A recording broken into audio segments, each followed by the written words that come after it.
கன்னியாகுமரியில விளையக்கூடிய மட்டி வாழை, கிராம்பு, அது மட்டும் இல்லாம மயிலாடியில் இருக்கக்கூடிய சிற்பங்கள்னு இங்க இருந்து புவிசார் குறியீடு வாங்கின விஷயங்கள் ஏராளமானது இருக்கு. அந்த பட்டியல்ல ஈத்தாமொழியில இருக்கக்கூடிய ஈத்தாமொழி தென்னை ரொம்பவே முக்கியமானது. இது எல்லாத்துக்கும் மேல ஈத்தாமொழி எங்க இருக்குன்னு கேட்டா நம்ம எல்லாரும் என்ன சொல்றோம், ராஜாக்கமங்கலம் பக்கத்துல இருக்கு அப்படின்னு தெரியும். ஆனா நாகர்கோவில்ல வடசேரியிலே ஒரு ஈத்தாமொழி இருக்கு அப்படின்னு இந்த கடையினுடைய பெயரை பார்த்துட்டு நான் உள்ள வந்தேன். இந்த கடையினுடைய பெயர் ஈத்தாமொழி. அதுதான் என்ன ரொம்பவே ஈர்க்க ஆரம்பிச்சிச்சு. உள்ள வந்த உடனேயும் ஈத்தாமொழியில இருக்கக்கூடிய அந்த தென்னை நார்களை மையப்படுத்தி இங்க வீட்டு உபயோக பொருட்களா மாத்தி இருக்கக்கூடிய இந்த கடையை பார்த்தேன். இந்த கடையினுடைய உரிமையாளர் தான் என் கூட இருக்காரு. அவர்கிட்ட இப்ப நம்ம பேசலாம். ஆனா உங்க பேர் சொல்லிருக்கேன். என் பேரு ஷிஜு வேதமுத்து நேசமணி. அண்ணன் நான் உங்களை பத்தி பார்த்த வரையில கேள்விப்பட்டவர்கள் நீங்க முதல்ல பிஇ பட்டதாரி, அதுக்கு அடுத்ததான் எம்டெக் படிச்சிருக்கீங்க, அது உணவு பதப்படுத்துதல் துறையில. தொடர்ந்து எம்பிஏ மார்க்கெட்டிங்கும் படிச்சிருக்கீங்க. இப்படி பல்வேறு துறைகள்ல படிச்சுட்டு எப்படி அந்த இயற்கை சார்ந்து சூழல் சார்ந்த புரிதல் எப்படி வந்துச்சு, அதை பத்தி பேசலாம். அது நிறைய காலமாக யோசிச்சு நிறைய காரியங்கள் படிச்சது மூலமாக வந்தது. ஒரு நாள் 2 நாளையில வந்ததோ, ஒரு வருஷம் 2 வருஷத்துல வந்ததோ கிடையாது. கிட்டத்தட்ட அண்டர் கிராஜுவேஷன்ல பிஇ படிக்கும் போதுல இருந்தே இந்த தாட் வர்றதுக்கான முக்கியமான காரணம், நம்ம காலேஜ்ல படிக்கும்போது, ஸ்கூல்ல படிக்கும்போது இயற்கை சார்ந்த காரியங்கள் பிரச்சனையாகுது அப்படிங்கறத சொல்லி தராங்க. ஆனா நம்ம அன்றாட வாழ்க்கையில அதை எந்த அளவு பிராக்டிஸ் பண்றோம்னு பார்த்தா எதுவுமே இருக்கிற மாதிரி தெரியல. ஸோ அதனால அதை இன்னும் அதிகமா படிக்கணுங்கிறது ஒரு கருத்து. அதோட சேர்த்து அதை வாழ்க்கையில நடைமுறைப்படுத்தணும். படிக்கிறது மட்டும் படிச்சுட்டு போதாது, அது நடைமுறைப்படுத்துற அளவு தான் நம்ம படிச்சு பிரயோஜனம். அதனால நடைமுறைப்படுத்தணுன்றதுக்காக இன்னும் அதை அதிகமா யோசிக்க ஆரம்பிச்சது மூலமா தான் இந்த ஒரு கொஸ்டின்ல வந்திருக்கேன். இதுல ஒரு சில கருத்துகள் சின்ன வயசுல யோசிச்சுகள் தவறாகவும் இருக்குன்றதையும் இன்னைக்கு நான் உணர்றேன்.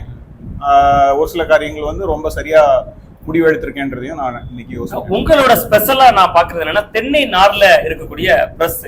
அந்த தென்னை நார் பிரஸ் எல்லா கடைகள்லயும் இன்னைக்கு விற்பனைக்கு வச்சிருக்கேன் அப்படிங்கறத நம்ம பூரிப்பா நம்ம முதல்ல நேர்காணல் செய்யறப்பே சொன்னீங்க. நம்ம எழுதுறதுக்காக பேசுறப்ப ஆரம்ப காலத்துல அது ரொம்ப எளிதா இருந்துச்சானே, ஒரு தென்னை நார் பிரஸ் போய் ஒரு பெரிய மல்டி லெவல்ல இருக்கக்கூடிய ஒரு பெரிய மால்ல கொண்டு போய் சேர்க்கும் போது எடுத்துக்கிட்டாங்களா? அதை எப்படி பாத்தீங்க? ஆரம்பிக்கிற டைம்ல நான் சொன்ன மாதிரி இந்த தென்னை நார் பிரஷ்கள்ங்கிறது உப்பு மூட்டைக்கு பக்கத்துல வெளியே கட்டி போட்டிருக்கக்கூடிய ஒரு பொருளா தான் இருந்தது. அதை நீங்க சொன்ன மாதிரி சூப்பர் மார்க்கெட் ஷெல்ஃப்ல ஏத்தணுங்கிறது தான் முக்கியமான ஒரு ஐடியாவா இருந்தது. ஸோ அதுக்காக என்னன்னு பாத்தீங்கன்னா, இதுக்கு தேவையான தொழில்நுட்பம், நம்ம பல் தேய்க்கிற பிரஷ் எல்லாம் என்ன மாதிரியான ஹை டெக்னாலஜில பண்றாங்களோ அதே மாதிரி மேலை நாடுகள்ல உள்ள தொழில்நுட்பத்தை இங்க கொண்டு வந்திருக்கோம். அதையும் இங்க பாரம்பரியமா உள்ள முறைகளையும் கரெக்டா மர்ஜ் பண்ணி டெக்னிக்கலி கொண்டு வர்றதுதான் பெரிய கஷ்டமா இருந்தது. நம்ம ஒரு தென்னை நார் பிரஷ் அப்படியே எடுத்துக்கிட்டே பேசலாங்க. ஒரு பிரஷ் எடுத்து சும்மா அப்படியே நமக்கு காட்டுங்க, இப்ப பார்க்கலாம் நண்பர்கள். ஓகே, இது நம்ம எப்படி ஒரு சாதாரணமா ஒரு பிரஷ் இருக்குமோ அந்த அளவு பினிஷிங்கோட இது வந்திருக்கக்கூடியதை நம்மளால பார்க்க முடியுது. ஏன்னா இதுக்காக நீங்க தனியா யூனிட்டும் போட்டிருக்கீங்க. இந்த மாதிரி உங்க பொருட்கள் நீங்க சேல் பண்றது எல்லாமே நீங்களே ஓன் ப்ராடக்ட் அது. ஆமா. அப்போ இந்த பொருளை பாத்தீங்கன்னா இது முழுக்க முழுக்க நம்முடைய மாவட்டத்துடைய பல காரியங்களை பிரதிபலிக்கக்கூடிய ஒரு பொருள். இதுல என்ன இருக்குன்னு பாத்தீங்கன்னா, இதுல இருக்கிறது ரப்பர் வுட்டை பொறுத்த வரைக்கும் நம்ம நாட்டிலேயே கேரளால கொஞ்சம் இருக்கு. அதோட நம்ம கன்னியாகுமரி மாவட்டத்துல ரப்பர் ரொம்ப முக்கியமான ஒரு, அதாவது உள்ளூர் தயாரிப்புகள்ல இருந்தே நம்ம ஒரு மதிப்பு கூட்டப்பட்டு ஒரு பொருளா வைக்கிறது. ஆமா.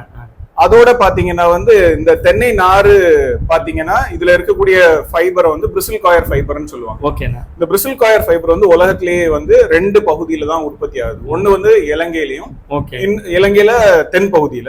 அதே மாதிரி நம்ம நாட்டுல கன்னியாகுமரி மாவட்டத்துல மட்டும்தான் உற்பத்தி ஆகுது. ஆனா பொதுவாகவே இயற்கை சார்ந்த பொருட்களோட விலை எப்பவுமே கொஞ்சம் மற்ற பொருட்களோட கூடுதலா இருக்கும். அதை நம்ம வழக்கமாவே பார்த்திருக்கோம். இதனுடைய விலை எவ்வளவு வரும்? இதோடைய விலை பாத்தீங்கன்னா பிளாஸ்டிக் பிரஷ்ல பாத்தீங்கன்னா ரொம்ப ஹை குவாலிட்டி பிரஷ் ஒன்னு எடுத்தீங்கன்னா, பிராண்டட் பொருள் எடுத்தீங்கன்னா அதை விட கம்மியா தான் இருக்கும் எங்களுடைய பொருட்கள் எல்லாமே. இது எவ்வளவு வரும் இதோட விலை நமக்கு? இது இன்னைக்கு சந்தையில விக்கிறதுடைய விலை 360 ரூபாய். இது உழைக்கும் திறன் எப்படின்னா இருக்கும்? ஒரு பிளாஸ்டிக்னா நம்ம பயன்படுத்தாம சும்மா அப்படி ஓரளவு ரஃபா யூஸ் பண்ணா உடஞ்சிரும், எடுத்துரும். இதெல்லாம் எப்படி இருக்கும்? உழைக்கும் தன்மை எங்களுடைய பிரஷஸ் ஒவ்வொரு பொருளும் தேர்ந்தெடுக்கிறது ரொம்ப யோசிச்சு தேர்ந்தெடுக்கிறதுனால, இதுக்கு ரொம்ப குவாலிட்டி முக்கியத்துவம் கொடுத்து தேர்ந்தெடுக்கிறதுனால நாங்க 2017 உற்பத்தி செஞ்ச பீரியட்ல இருந்தே இன்னும் ஒரு சில கஸ்டமர்ஸ் கையில ஒரு சில பிரஷஸ் உபயோகத்துல இருக்கு. அதனால பொருட்கள் வந்து மரம் வந்து தண்ணியில பட்டா கெட்டு போயிரும், தென்னை நார் வந்து சீக்கிரம் கெட்டு போயிரும் சொல்றதெல்லாம் ரொம்ப தவறான கருத்து. இது வந்து நாங்களுமே வந்து முதல்ல நிறைய சந்தேகங்களோட தான் ஆரம்பிச்சோம். ஆனா வந்து இன்னைக்கு எங்களுடைய கஸ்டமர்ஸ் வந்து நம்ம கிட்ட சொல்றது போட்டோஸ் அனுப்பி தராங்க. 3 வருஷம் ஆச்சு உங்களுடைய பிரஷ் யூஸ் பண்ணி ஆரம்பிச்சு, 3 வருஷம் கழிச்சு இது முடிஞ்சு போச்சு, அதனால இனி பிரஷ் அங்க வந்திருக்கோம் அப்படின்னு சொல்லி. ஏன்னா இப்ப ஈத்தாமொழியில இருக்கக்கூடிய இந்த தென்னை நார் பிரஷ்ங்கிறது இன்னைக்கு நீங்க எந்த மாதிரியான மால்கள் வரைக்கும் சேர்த்திருக்கீங்க? வெளி மாநிலங்கள்லாம் போயிருக்கீங்களா? ஆமா, நம்ம இந்தியாவில கிட்டத்தட்ட எல்லா மேஜர் சிட்டிஸ்லயும் பெரிய மாநகரங்கள் எல்லாத்துலயுமே வந்து குறைஞ்சது ஒரு ஸ்டோர்லயாவது எங்க ஒரு மெட்ரோபாலிட்டன் சிட்டிகளை பொறுத்தவரை ஒரு ஷாப்லயாவது இருக்கும். இது கண்டிப்பா இருக்கும். டெல்லி, பாம்பே, புனே, பெங்களூர், சென்னை எல்லா இடத்துலயுமே. பெங்களூர்ல எல்லாம் வந்து 1-2 ஃபுல் ரீட்டைல் செயின்ஸ்லயே வந்து எங்களுடைய பொருட்கள் இருக்கு. இது வந்து நம்ம கொட்டாங்குச்சியில செய்யறது இல்லன்னா? ஆமா. இது என்ன பர்பஸ்னா? இது வந்து நம்ம கப்பு மாதிரி பயன்படுத்தலாமா? இது ஆமா, இது கப்புக்காக பயன்படுத்தலாம். நண்பர்கள் பார்க்கலாம். இது வந்து நம்ம வந்து ஒரு கொட்டாங்குச்சி அப்படின்னு சொல்லக்கூடிய சிரட்டை, உள்ளூர்ல உங்க வட்டார வழக்குல இதை எப்படி சொல்லுவீங்க? சிரட்டை. அந்த சிரட்டையில இருந்து உங்க வந்து ஒரு கைவினை பொருளாவும் இதை பார்க்கலாம் நம்ம. அதே மாதிரி இதை வந்து தண்ணீர் குடிக்கிறதுக்கு அது மாதிரியான விஷயங்களுக்கான ஒரு கோப்பையாவும் இதை வந்து மதிப்பீடு பண்ணியிருக்காங்க.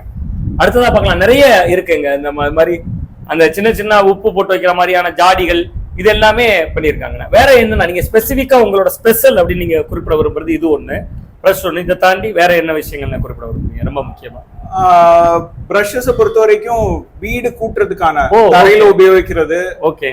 அது மட்டும் இல்லாம கார்பரேஷனுக்கு சப்ளை பண்ற பிரஷஸ் இதெல்லாமே பண்றோம்.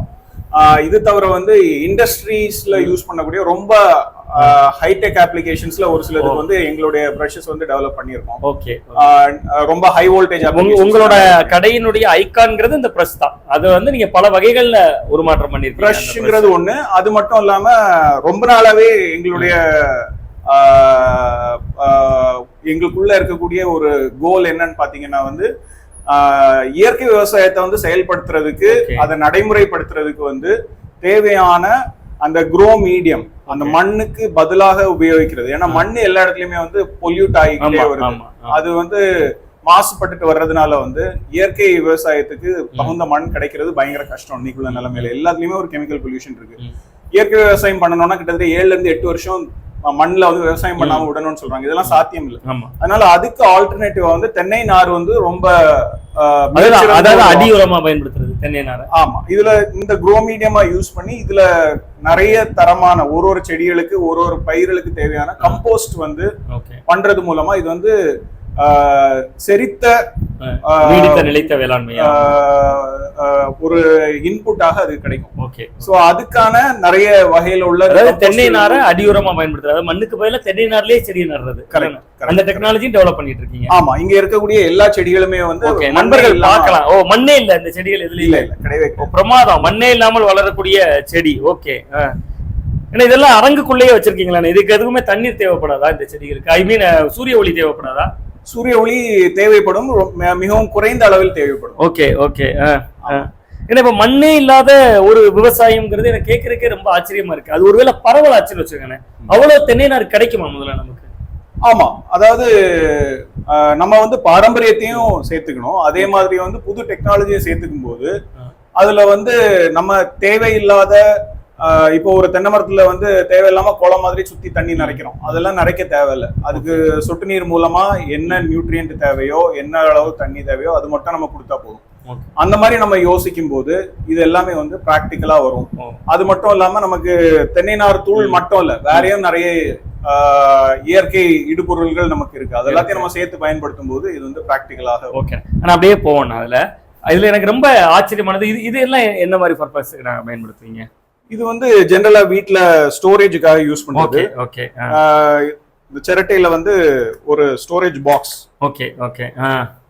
இதுல வந்து சாதாரண மற்ற பாட்டில் எல்லாம் இருக்கிற மாதிரியான ஒரு லிட் லாக் இருக்கு. ஓகே. வச்சு நீங்க டர்ன் பண்ணியாச்சுன்னா லாக் இருக்கு. பிரமாதம். ஆமா, இல்ல அந்த வந்து நம்ம தோசைக்கல்ல எண்ணெய் தேய்க்கிறதுக்கான பிரஷ். இதுல பாத்தீங்கன்னா இதுல எந்த விதமான செயற்கை பொருள்களும் சேரவே இல்லை. ஓகே. நார் உற்பத்தியிலயும் சரி, இந்த கட்டை செஞ்சிருக்கிறதுலயுமே இதுல இருக்கிற பாலிஷ் வர வந்து ஓகே நம்ம உணவுப் பொருட்களை சேர்க்கறதுக்கு தகுந்த பாலிஷ் தான், அதாவது ஃபுட் கிரேட் ஓகே கோட்டிங்ஸ் தான் இதுல யூஸ் பண்ணிருக்கோம். சோ இந்த ஃபினிஷிங் எல்லாமே ஃபுல்லா food grade okay natural products தான். ஆனா தொடர்ந்து இயற்கை சார்ந்து பாரம்பரியம் சார்ந்து உங்களோட கடைக்குள்ள வந்தாலே எனக்கு ரொம்ப ஈர்த்தது வந்து அந்த ஈத்தாமொழி அப்படிங்கக்கூடிய அந்த பெயர். நமக்கு ஒரு ஒரு ஊடகவியலாளர் நான் பாத்தீங்கன்னா ஈத்தாமொழி தென்னைக்கு புவிசார் குறியீடு கிடைச்சிருக்கு அப்படிங்கிறது. இப்படி பாரம்பரியம் சார்ந்து கல்ச்சுரல் சார்ந்து இயங்கணும் அப்படிங்கக்கூடிய ஆர்வம் வந்து உங்களுக்கு எப்படி வந்துச்சு? ஏன்னா அடிப்படை வந்து எல்லாமே வந்து ஸ்டேபிளா இருக்கணும் அப்படின்னு பாத்தீங்கன்னா வந்து யாரு அந்த பகுதியில உள்ள உரிமையாளரோ அவங்க கையில அந்த ரிசோர்ஸ் இருந்தாதான் வந்து அது பாதுகாக்கப்படும். ஓகே சோ ரிசோர்ஸ் பேஸ்ட் டெவலப்மெண்ட்னு சொல்றாங்க, அதே மாதிரி ஸ்மால் பிசினஸ் டெவலப்மெண்ட் சொல்றாங்க. சோ எல்லாராலையும் எல்லாத்தையும் வந்து ஓன் பண்ண முடியாது. இப்போ எனக்கு அந்த நிலம் சொந்தமா இருந்ததுன்னா நான் அந்த நிலத்தை வந்து பாதுகாக்கணும்னு நினைப்பேன், அடுத்த தலைமுறைக்கு பாஸ் ஆன் பண்ணணும்னு நினைப்பேன். அதே இது நான் அதை ஒரு பிசினஸா பார்த்தேன் அப்படின்னு அதுல எவ்வளவு எனக்கு சுரண்டி எடுக்க முடியுமோ அதை எடுத்துட்டு எனக்கு பணம் அதுல தேவையான அளவு கிடைச்சதுக்கு அப்புறம் அந்த நிலத்தை வந்து விட்டுருவேன். சோ அதனால ரிசோர்ஸ் பேஸ்ட் டெவலப்மெண்ட்ங்கிறது வந்து நமக்கு உரிமையோட எதுல உரிமை கொண்டாட முடியுமோ அதை வந்து நல்லபடியா பாதுகாத்துக்கிட்டா, இதே மாதிரி ஒருத்தரும் சின்ன சின்ன அளவுல அவங்களுடைய ரிசோர்சஸ் எல்லாம் பாதுகாத்துக்கிட்டாச்சுன்னா வந்து இதுதான் லாங் டர்ம் ஒரு உண்மையான தன்னிறைவுங்கிறது இதாதான் இருக்கும். கண்டிப்பா ரொம்ப நிறைவுங்கிறது. உங்க நிறைவான நேரத்தை ஒதுக்குனீங்க, ரொம்ப நன்றி. நாங்க அடுத்த முறை வரும்போது இன்னும் இந்த ஈத்தாமொழி பல ஊர்களில் கிளை பரப்பி இருக்கிறதுக்கு நாங்களும் எங்களோட வாழ்த்துக்களை. தேங்க்யூ. இங்க வந்ததுக்கு நன்றி, நீங்க தரக்கூடிய ஊக்கத்துக்கும் ரொம்ப ரொம்ப நன்றி. நன்றி.